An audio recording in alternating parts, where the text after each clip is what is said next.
Hello friends, good evening everybody. Welcome back to my YouTube channel Kumar academy में आप सभी का स्वागत है। तो चलिए फ्रेंड्स, आज हम इस वीडियो में करने वाले हैं क्लास 7 का हिंदी और चैप्टर जो है आपका 15 है, जिस चैप्टर का नाम है नीलकंठ। ये क्वेश्चन आपका बात करें तो ये आपका जो एनसीईआरटी है, क्या है, एनसीईआरटी है, जो कि आपका सीबीएसई बोर्ड के भी लिए हो सकता है और बिहार बोर्ड के लिए भी आपके लिए मोस्ट इंपॉर्टेंट है। ठीक है, तो वीडियो को लास्ट तक जरूर देखिएगा। अभी तक चैनल को सब्सक्राइब नहीं तो प्लीज़ चैनल को सब्सक्राइब जरूर कर लीजिएगा, बेल आइकन को दबा दीजिएगा ताकि हमारे जितने भी नए वीडियो आप तक पहुंचा रहे। तो चलिए, इस वीडियो में हम क्या करने वाले हैं, पूरे क्वेश्चन आंसर जितने भी होते हैं इस टॉपिक से, इस चैप्टर से पूरा क्वेश्चन को हम सोल्यूशन कराएंगे। ठीक है, चलिए पहला क्वेश्चन है कि मोर मोरनी के नाम किस आधार पर रखे गए हैं। मोर मोरनी का जो नाम है वो कौन सा आधार पर रखा गया है। कहता है कि नीलाम ग्रीव अर्थात नीले गर्दन के कारण, क्या है, नीलाम ग्रीव अर्थात नीले गर्दन के कारण मोर का नाम नीलकंठ रखा गया। वो मोरनी सदा उसकी छाया के समान उसके साथ रहती थी, इसलिए उसके नाम राधा रखा गया है। क्या रखा गया है, राधा, क्योंकि मोरनी जो है उसके छाया में रहती थी, इसलिए उसका नाम क्या रखा गया है, राधा रखा गया है। समझ में आ गया। चलिए नेक्स्ट क्वेश्चन आपके सामने ये रहा। नेक्स्ट क्वेश्चन ये रहा। क्वेश्चन क्या कहता है कि जाली के बड़े घर में पहुंचने पर मोर के बच्चे का किस प्रकार स्वागत हुआ। कहता है कि दोनों नवागतों ने पहले से ही घर में रहने वाले लोगों को उस प्रकार का कौतूहल जताया जैसे नववधु को आगमन पर परिवार से उत्सुक और संपन्न होती है। मतलब कहने का मतलब जाली घर, जैसे कि कोई नववधु करा है, जैसे कि मान लो किसी का शादी ब्याह का आता है, नया कन्या है, तो उसको स्वागत करने के लिए जिस तरह से घर में प्रवेश करता है, उसी तरह से उसको जाली में प्रवेश करवाता है, बहुत खुशी होती है। लक्का कबूतर नाचता छोड़ उसके चारों ओर घूम घूम कर गुटुरगु और रागिनी आलापन करने लगी। मतलब कबूतर क्या करती है, जाली में देखकर जाते हुए दोनों को ये खूब गुटुरगु करती है, आवाज़ निकालती है। बड़े खरगोश और सभी सभा सदस्यों के क्रम बैठकर उनके निरीक्षण करने लगे। छोटे खरगोश उनके चारों ओर उछल कूदल मचाने लगे। तोते का आंख बंद करके उनका परीक्षण करने लगी। और ये तोता जो था बैठा हुआ था, आंख बंद है और सब कुछ सुन रहा है, देख रहा है और महसूस कर रहा है और फिर इंजॉय भी कर रहा है, परीक्षण भी कर रहा है कि क्या हो रहा है क्या नहीं हो रहा है। अगला क्वेश्चन है कि लेखिका ने नीलकंठ को कौन कौन सी चेष्टाएं बहुत भाती है। कह रहा है कि लेखक जो है उसको नीलकंठ की कौन कौन सी ऐसी चेष्टाएं है, कौन कौन सी ऐसी बातें जो उनको बहुत अच्छा लगता है और भाता भी है। कह रहा है नीलकंठ देखने में बहुत सुंदर था, वैसे तो उसकी चेष्टा अपने आप में आकर्षण थी, लेकिन लेखिका को निम्न चेष्टाएं अत्यधिक भाती थी, जैसे मेघों के गरजने ताल में उसका इंद्रधनुष के गुच्छे जैसे पंखों को मंडलाकर बनाकर और तन्ने में होकर नाचना, ये लेखक को बहुत भाता था। दूसरा, लेखिका के हाथ में हौले हौले चने उठाकर खाते समय उसकी चेष्टाएं हंसी और विस्मय उत्पन्न करती थी, ये उनको देखना बहुत ही अच्छा लगता था।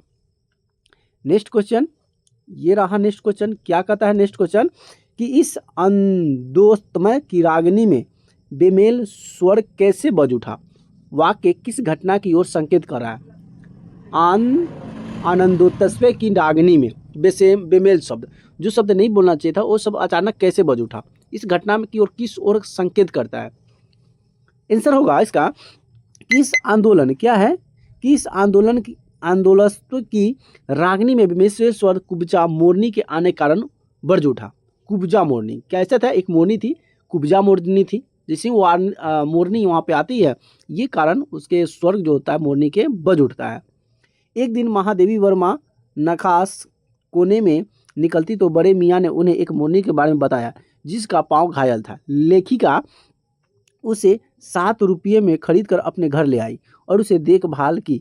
वह कुछ ही दिनों में स्वस्थ हो गई। उसका नाम कुब्जा रखा गया। मतलब लेखिका कह रही है कि जब मैं जा रहा था तो मुझे एक घायल चीज़ दिखाई दिया।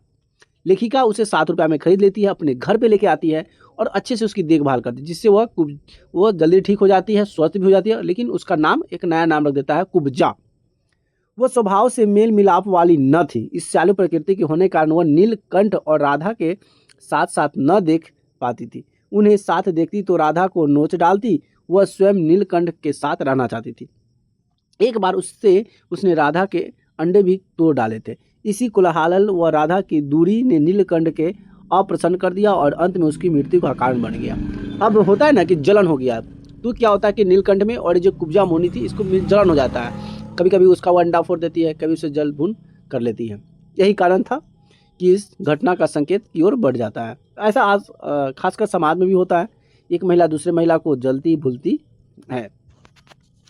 अगला क्वेश्चन है कि बसंत ऋतु में नीलकंठ के लिए जाली घर में बंद रहना असहनीय क्यों हो जाता है? कह रहा है कि नीलकंठ के फलों के वृक्ष से अधिक अधिक पृष्टि और फलवित सुगंधित और लिखे वाले वृक्ष भाते थे।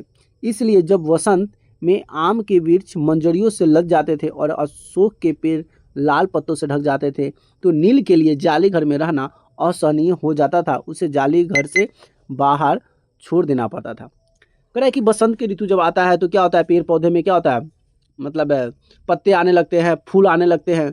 तो बसंत जैसे ही आता है आम के वृक्ष में मंजरियाँ लद जाते हैं। मंजरिया का मतलब जैसे हम लोग आम का मोजर बोलते हैं, वही जो मोजर है आना शुरू हो जाता है। अशोक के पत्ते जो होते हैं वो लाल हो जाते हैं, जिससे नीलकंठ के लिए जाली घर में रहना असहनीय हो जाता है, जिससे वह उसमें रह नहीं पाता है, जिसलिए जाली घर को उसे छोड़ना पड़ जाता है। ठीक है, चलिए नेक्स्ट क्वेश्चन आपके सामने ये रहा। नेक्स्ट क्वेश्चन कहता है कि जाली घर में रहने से सभी जीव जंतु एक दूसरे को मित्र बन जाते हैं, कुब्जा के साथ संभव क्यों नहीं हो पाया? क्या है कि कुब्जा के साथ संभव क्यों नहीं हो पाया? चलिए क्यों समझ में? जाली घर में रहने वाले सभी जीव जंतु एक दूसरे को मित्रता का व्यवहार करते थे।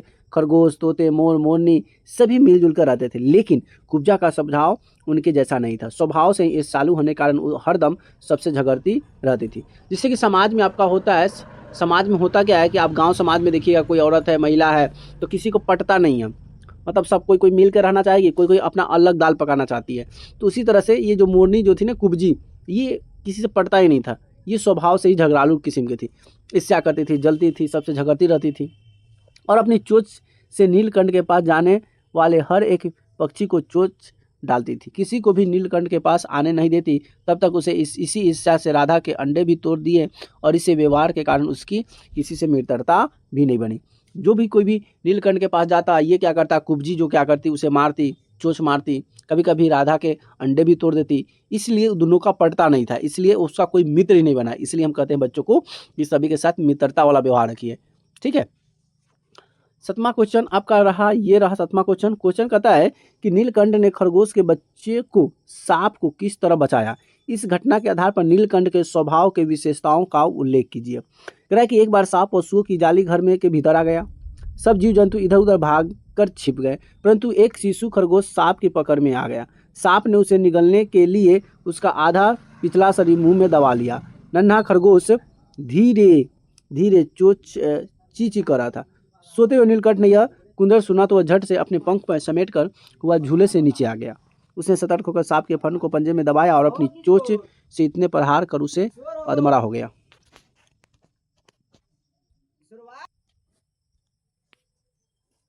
तो क्या करता है, उससे वो किसी से पड़ता नहीं है, चोंच मारता है, जिससे क्या करता है, ची ची करके आवाज निकलती है। सो भी नीलकंठ का ये जब कुंदन सुनता है तो उसके पंख समेट और झूले से नीचे आ जाता है और वह सतर्क सांप के फन को पंजे में दबा लेता है। क्या करता है, पंजे में दबा लेता है और चोंच से इतनी प्रहार करता है कि वो अधमरा हो जाता है, मरा हुआ हो जाता है।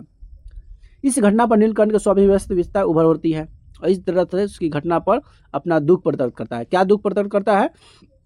सजगता और सतर्कता। जाली घर में ऊंचे झूले में सोते हुए खरगोश की करुण आवाज़ सुनकर उसे यह शक हो गया कि कोई प्राणी संकट में है और वह झट से मदद के लिए झूले से उतरा। उसको लगा कि कोई हमें मदद मांग रहा है, इसके लिए झट से झूले से उतरता है और उसकी मदद करने पहुंच जाता है। इसमें एक चीज़ दिखाई दे रहा है, साहसी। नीलकंठ साहसी प्राणी है। क्या है? नीलकंठ साहसी प्राणी है। अकेले ही उसने सांप से खरगोश के बच्चे को बचाया और सांप के 2 खंड करके अपनी वीरता परिचय दी। अब इसमें एक साहस है, क्योंकि उसने क्या किया, एक खरगोश के बच्चों को बचाता है जो कि सांप उसे खाने वाला था, तो सांप को मारता भी है, 2 खंड भी कर देता है और जिससे उसकी वीरता को प्रकट करता है। उसके बाद है दक्ष रक्षक। खरगोश की मौत के मुंह से बचाकर नीलकंठ ने यह सिद्ध कर दिया कि वह दक्ष रक्षक है। उसके रहते किसी प्राणी को कोई भय न था। कह रहा है कि जब नीलकंठ है तो हमें किसी से डरने की जरूरत नहीं, क्योंकि वो रक्षा करने वाला है। कोई अगर वार भी करेगा तो वह मुझसे बचाएगा मुझे। उसका दयालु, इसमें देखिए तो एक दयालु की भावना है। दयालु प्रवृत्ति का होने के कारण वह खरगोश के बच्चे की सारी रात अपने पंखों में छिपाकर उसे ऊष्मा देता रहा। खरगोश का छोटा सा बच्चा था, लेकिन इसमें दयालु की भावना आता है। अब देखिए एक नीलकंठ है जो खरगोश की बच्चों को बचाती भी है और उसे गर्मी प्रदान कर उसका संजो कर रखती भी है। ठीक है, तो फ्रेंड्स यहाँ से आपका जो क्वेश्चन, जितने भी क्वेश्चन थे मैंने यहाँ से आपको सभी क्वेश्चन करा दिया। 7 क्वेश्चन थे, 7 क्वेश्चन का मैंने सॉल्यूशन करा दिया। यहाँ से कुछ क्वेश्चन भाषा से है, इसको भी देख लीजिए। भाषा की बात करा है, रूप शब्द में कुरूप, स्वरूप, बहुरूप आदि शब्द बनते हैं। उसी प्रकार नीचे अन्य शब्द बनाओ, जैसे कि रंग, रंध, रंग, फल, ज्ञान। तो रंग से रंगधीन हो जाएगा, रंधक हो जाएगा, सुगंध हो जाएगा, दुर्गंध हो जाएगा। रंग से क्या बनाएंगे, रंगहीन, बेरंग, बदरंग, रंग, रंगूरन। फल से बनाएंगे सफल, कुफल, असफल, फलदार, फलित। और ज्ञान से बनाएंगे अज्ञान, विज्ञान और ज्ञानी। ये सभी आपका मोस्ट इंपोर्टेंट क्वेश्चन है। ये सब क्वेश्चन को आप बारीकी से सभी को सॉल्व कर लीजिएगा। नीचे दिए गए शब्द का संधि विग्रह करें, जैसे कि यहाँ पे संधि और यहाँ पे विग्रह, जैसे कि नील जोर आंबर, इसको हम क्या बोलेंगे, नीलांबर बोलेंगे। नव जोर आगुत, सिंहासन, और इसको विग्रह करना है। तो इसको विग्रह करने के लिए आपको यहाँ पे दिया, नील जोर आंब मतलब नीलाम होता है, नव जोर आवंतु या नवांतुक होता है, सिंहासन, सी जोर आसन का मतलब सिंहासन होता है, और मेघांश का मतलब होता है मेघ जोर आच्छत्र, मेघाच्छत्र हो जाता है। ठीक है, चलिए तो फ्रेंड्स यहाँ से आपके जितने भी क्वेश्चन थे सभी क्वेश्चन आपका कंप्लीट करवा दिए। वीडियो हमारी कैसी लगी प्लीज़ कमेंट करके जरूर बताइएगा। वीडियो अच्छी लगी तो वीडियो को एक बार लाइक जरूर कर दीजिएगा, अपने दोस्तों फ्रेंडों के साथ शेयर जरूर कर दीजिएगा। चैनल को सब्सक्राइब नहीं की तो प्लीज़ चैनल को सब्सक्राइब भी जरूर कर लीजिएगा। ठीक है, तो चलिए फिर मिलते हैं नेक्स्ट वीडियो में नए टॉपिक के साथ। तब तक ले जय श्री राम, राधे राधे।